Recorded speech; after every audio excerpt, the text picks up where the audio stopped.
अस्सलाम वालेकुम। मैं हूं आपका होस्ट मोहम्मद शाहिद मदनी और आप देख रहे हैं मदनी इंटरव्यूज़। आज मेरे साथ मौजूद हैं हमारे इलाके की शान, हमारे इलाके की पहचान जनाब डॉक्टर इजाज़ सम्पाल साहब। आज जिस टॉपिक पे हम बात करने जा रहे हैं वो है टॉपिक हेपेटाइटिस बी एंड सी, जिसको आम ज़ुबान में काला यरकान कहा जाता है। हेपेटाइटिस बी एंड सी क्या है, इसकी अलामात क्या हैं, वजूहात क्या हैं, ये क्यों होता है, क्या इसका फ्री इलाज मौजूद है या नहीं है, अगर मौजूद है तो कितना महंगा इलाज है और इसका तरीक़ाकार क्या है। इन सब सवालात के जवाबात के लिए बात करते हैं डॉक्टर इजाज़ सम्पाल साहब से। अस्सलाम वालेकुम सर। वालेकुम अस्सलाम। सर कहते हैं कि ये जो हेपेटाइटिस या यरकान है ये एक साइलेंट किलर है। ये क्या साइलेंट किलर है और खतरनाक बीमारी है, इसके बारे में सर बता दें। बिस्मिल्लाहिर्रहमानिर्रहीम। बहुत शुक्रिया शाह साहब, आपने हमें इस प्रोग्राम में मौका दिया। जी बिल्कुल, आपने बिल्कुल बजा फरमाया है कि ये एक साइलेंट किलर यानी खामोश कातिल कहा जाता है इसको। जी सर। उसकी वजह यह है कि इसकी जो अलामात होती हैं, मसलन जैसे टाइफाइड है, बुखार है, कोई भी ऐसी चीज़ है जैसे पित्ते की पत्थरी वगैरह, मैं जस्ट उनकी एग्ज़ाम्पल दे रहा हूँ कि उनकी कुछ अलामात होती हैं जो ज़ाहिर हो जाती हैं। उनकी बुनियाद पे हमें शक होता है, हम उसके टेस्ट करवाते हैं, इलाज हो जाता है, मरीज़ ठीक हो जाता है।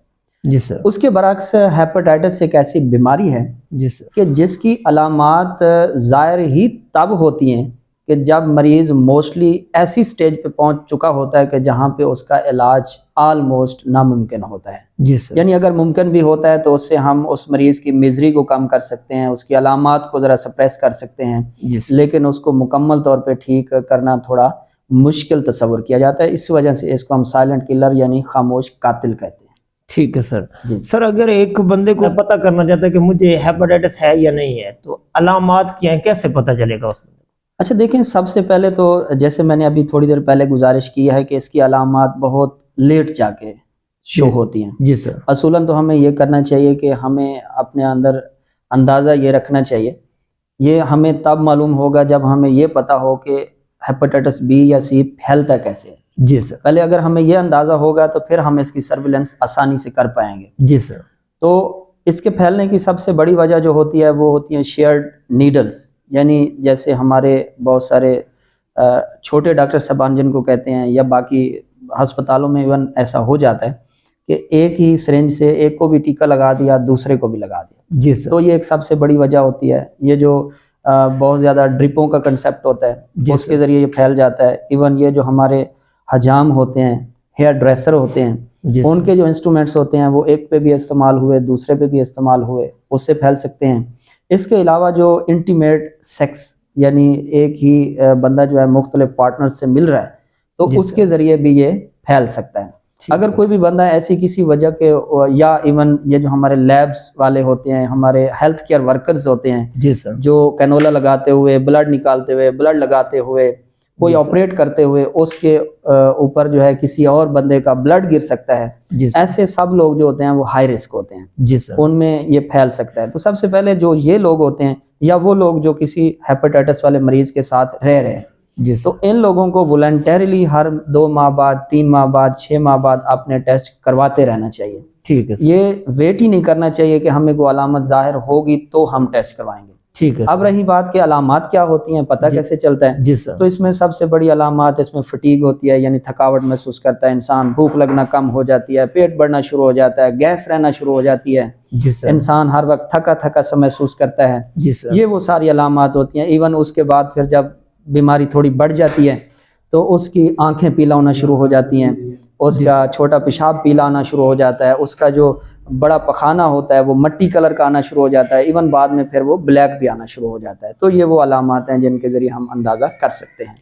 सर जिस ख़ानदान के अंदर हैं उसमें ज़्यादा से ज़्यादा चांसेस किन को हैं? वाइफ को हैं होने के, बच्चों को हैं, या उनके जो बाकी फैमिलीज़ हैं उनको हैं? किन को ज़्यादा चांस है? अब देखिए, सबसे ज़्यादा रिस्क पे तो वाइफ है ना। जी सर। क्योंकि जैसे मैंने पहले गुजारिश किया कि थ्रू इंटरकोर्स ये ट्रांसमिट होता है। जी जी। इसके अलावा बाकी सब लोग चूँकि उनके साथ रह रहे हैं, खाना पीना साथ है, इवन ज़ख्मी भी हो जाता है बंदा, वही केयर कर रहे होते हैं। जी सर। तो सबसे ज़्यादा अगर हम कहें तो वो तो वाइफ है। जी सर। उसके बाद सारे के सारे घर वाले जो होते हैं वो एट रिस्क होते हैं।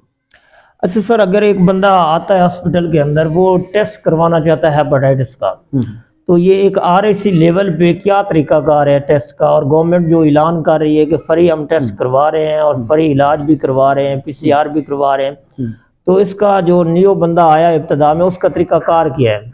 अच्छा देखिए, इसमें सबसे बड़ी जो मज़े की बात है वो ये है कि अब जो हुकूमत है उसने इलाज तो फ्री मुहैया कर दी है जी सर, लेकिन साथ साथ उन्होंने जो एक पाबंदी लगा दी है, कदगन लगा दी है जी कि किसी भी बंदे का आप बगैर ID कार्ड के, बगैर शनाख्ती कार्ड के आप उसका टेस्ट फ्री में नहीं कर सकते। ऑनलाइन टेस्ट है ना? ऑनलाइन टेस्ट है। ठीक है, रिकॉर्ड तो इसके लिए सबसे ज़्यादा इम्पोर्टेंट ये है कि जो भी बंदा अस्पताल आए जी वो अपना शनाख्ती कार्ड साथ लेके आए। साथ इवन उसका अपना नहीं है तो अपने किसी रिलेटिव का ले आए, लेकिन ऐसे बंदे का हो जिसका कार्ड उसके पास हमेशा रह सके क्योंकि बाद में जब टेस्ट ट्रेस किया जाता है तो उस ID कार्ड की ज़रूरत पड़ती है। ठीक है। उसके बाद वो पेशेंट आता है, वो डॉक्टर साहब को चेक करवाता है। जब हम उसको चेक कर लेते हैं, हम उसको टेस्ट एडवाइस करते हैं, वो जाता है, वो स्क्रीनिंग करवाता है। जब स्क्रीनिंग में इन केस वो पॉजिटिव हो जाता है ना जी सर, तो हमारा जो स्टाफ है, स्पेशली जैसे शाहिद साहब हमारे पास ही होते हैं, तो ये जो है ना उसका टेस्ट जो है वो आगे लाहौर रेफ़र कर देते हैं। उसका सैंपल लेके लाहौर लैब में भिजवा देते हैं सरकारी तौर पे, बिल्कुल मुफ्त। हालांकि यही टेस्ट अगर बाहर करवाया जाए प्राइवेट, तो प्राइवेट इसकी कीमत 5-6 हज़ार से लेके इवन 14-15 हज़ार तक चार्ज कर रही है एक PCR की। मुख्तलिफ जो लैब्स हैं उनके अपने रेट्स हैं। और जो स्क्रीनिंग है उसके कितने रेट है? उसके भी 600-700 रुपया आराम से ले लेते हैं स्क्रीनिंग का, सिर्फ स्क्रीनिंग का, जबकि यहाँ बिल्कुल फ्री है और इवन PCR बिल्कुल फ्री है। उसके बाद वो टेस्ट वहाँ जाता है, ऑलमोस्ट 15-20 दिन के अंदर, महीने के अंदर उसकी रिपोर्ट वापस आती है। हम उसको देखते हैं, अगर उसका वायरल लोड जो है वो इस काबिल होता है कि उसका इलाज किया जाना चाहिए तो हम उसका बिल्कुल फ्री जो है ना वो टेस्ट होने के बाद फ्री इलाज शुरू कर देते हैं। सर, अगर एक बंदा PCR पहले से बाहर से करवा के आया है तो उसको कोई एडवांटेज है कि वो डायरेक्ट दवाई शुरू हो जाए? वो स्क्रीनिंग और PCR जो गवर्नमेंट से होके आना है, 15 दिन 20 दिन लग जाने हैं, वो अगर पेमेंट अपनी 6-7 हज़ार कर लेता है, खर्चा कर लेता है और अपना जल्दी प्राइवेट करवा के आ जाता है, उसका क्या तरीकाकार है? बिल्कुल, ये तो इसमें ये कि इसको शॉर्टकट कह सकते हैं आप, इसको हम प्री डायग्नोज केसेस में की लिस्ट में डाल देते हैं। जी सर। और ऐसे केसेस का हम करते ये हैं कि उनके कुछ बुनियादी टेस्ट और होते हैं, जैसे CBC है, LFTs हैं, RFTs हैं, और अगर ज़रूरत महसूस करें तो जिगर का अल्ट्रासाउंड, ये करवा के हम फिर उसकी जो है ना असेसमेंट करते हैं जी। असेसमेंट के बाद जो है ना उसको हम डायरेक्ट फिर मेडिसिन पे डाल सकते हैं। मेडिसिन सर, जो हेपेटाइटिस C है उसकी मेडिसिन, अगर पेशेंट्स जब मेडिसिन स्टेज पे आता है तो कितने माह की मेडिसिन आप देते हैं? देखें, हेपेटाइटिस C की मेडिसिन जो है वो 3 से 6 माह तक की होती है जी सर, जबकि जो हेपेटाइटिस B की है वो ऑलमोस्ट साल होती है। लेकिन वो पेशेंट जो सिरोसिस में चले जाते हैं, जिनका लेट हम इलाज शुरू करते हैं, तो वो कई दफ़ा लाइफ लॉन्ग भी खानी पड़ सकती है। सर, एक बंदे ने दवाई खाई है और दवाई खाने के बाद अब पता नहीं उसकी मर्ज ख़त्म हुई है या नहीं हुई, क्या गवर्नमेंट ने कोई ऐसी सहूलत भी दे रखी है फ्री के अंदर कि जी आपके दवाई के बाद भी हम आपको PCR टेस्ट करवा के देंगे, या फिर प्राइवेट करवाना पड़ेगा PCR? अच्छा, इसमें जो एक मज़े की बात है वो बड़ी इम्पोर्टेंट है उसको हाईलाइट करना कि बहुत सारे लोग जब अपना इलाज करवाते हैं हेपेटाइटिस C का, लेट से उनका आज के दिन में आखिरी गोली थी, उनका 3 माह का कोर्स कंप्लीट हुआ, वो आज ही PCR करवा लेते हैं, जल्दी के चक्कर में प्राइवेट करवा लेते हैं जी सर। तो उसके नतीजे में होता है क्या कि वो नेगेटिव आ जाता है और वो पेशेंट ये समझता है कि मैं अब क्लियर। हालांकि रिकमेंडेशंस ये हैं कि जो हेपेटाइटिस का जब कोर्स कंप्लीट हो जाए उसके कम से कम 3 माह बाद उसका PCR जो है ना वो रिपीट करवाना चाहिए। 3 माह बाद। तो जब वो 3 माह का गैप पूरा होता है तो बिल्कुल हुकूमत फ्री PCR का सहूलत देती है, तो हम फॉलो अप PCR कहते हैं। और बल्कि सब पेशेंट्स को जिनका इलाज हो रहा है उनको 3 माह बाद अपना फॉलो अप PCR जरूर करवाना चाहिए। जी बिल्कुल। ये सर, हेपेटाइटिस C और B की जो मेडिसिन है उसकी कीमत कितनी है गवर्नमेंट, ताकि आवाम को ये पता चल सके कि इतना महंगा इलाज जिसका स्क्रीनिंग फ्री है 500-600 की, उसके बाद उसका PCR 5-6 हज़ार का फ्री है, उसके बाद मेडिसिन ही फ्री है, और उसके बाद मेडिसिन के बाद फिर PCR हो रहा है वो भी फ्री है, तो ये कितनी कॉस्टली है कीमत जो ये अपनी मेडिसिन है B और C की? अब ये देखें कि मुख्तलिफ कंपनीज के मुख्तलिफ रेट्स होते हैं जी सर। और मुख्तलिफ इसके रिजीम्स होते हैं जी सर। लेकिन मोस्टली जो हम यूज़ कर रहे होते हैं गवर्नमेंट सेटअप्स में, तो जो हम हेपेटाइटिस सी की मेडिसिन दे रहे हैं पेशेंट्स को, ये ऑलमोस्ट 10,000 की मेडिसिन एक माह की बन रही है। एक माह की 10,000 की 10,000 की मेडिसिन हो, तो 3 माह की ये ऑलमोस्ट 30,000 की ये मेडिसिन है। और आप 10-15,000 उसके दोनों पीसीआर का डाल लें तो ये ऑलमोस्ट पेशेंट को 50-60,000 का फायदा इसमें है। ये सिर्फ सी का है। सी का वो भी 3 माह का कर इलाज। अगर 6 माह का हो तो ये से भी ज्यादा, ये वो ज़ायरेस को डबल कर सकते हैं आप। जी सर। सेम आप आ जाते हैं हेपेटाइटिस बी की तरफ। जी सर। तो जो हेपेटाइटिस बी की मेडिसिन है वो 1 माह की मेडिसिन, जो हम अगर 1 टैबलेट लगा रहे हैं, अगर 2 लगानी पड़ रही हैं वो तो फिर ज़्यादा बन जाएगी जी। अगर हम 1 टैबलेट लगा रहे हैं तो ये 18,000 समथिंग की 1 माह की मेडिसिन है। तो आप 12 के साथ इसको अगर मल्टीप्लाई करें तो आप देख लें लाखों में बनती है इसकी जो कॉस्ट बनती है।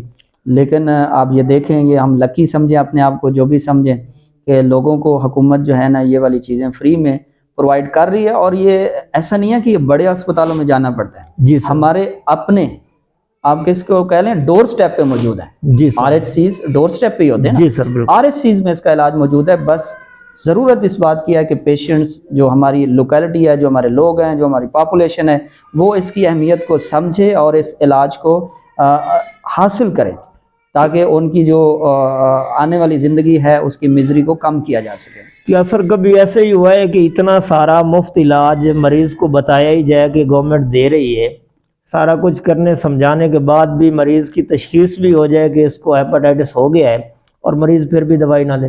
क्या ऐसा भी केस आ रहे हैं? होते हैं, बहुत कम केसेस होते हैं लेकिन स्टिल होते हैं जी सर। वो उनके दिमाग में एक पुरानी सी बात बैठी होती है कि अच्छा जो यरकान है इसका तो देसी इलाज होता है जी सर। तो वो फिर दवाई लेने की बजाय कोई धागा तवीज़ उसकी तरफ चले जाते हैं। कुछ लोग जो है ना वो कुछ देसी दवा खा लेते हैं। उससे होता ही है कि वक्ती तौर पे उनकी जो जॉन्डिस है, जो उनका पीलिया है, वो ज़रा सप्रेस हो जाता है और वो समझते हैं कि हम ठीक हो जाते हैं जी सर। लेकिन उसके बाद बरक्स हम वो पेशेंट जब कभी घूम घुमा के हमारे पास आता है, हम उसको दोबारा से असेस करते हैं तो बीमारी कम होने की बजाय आम तौर पे अपनी जो है ना स्टेजेस वो आगे की तरफ क्रॉस कर चुकी होती है।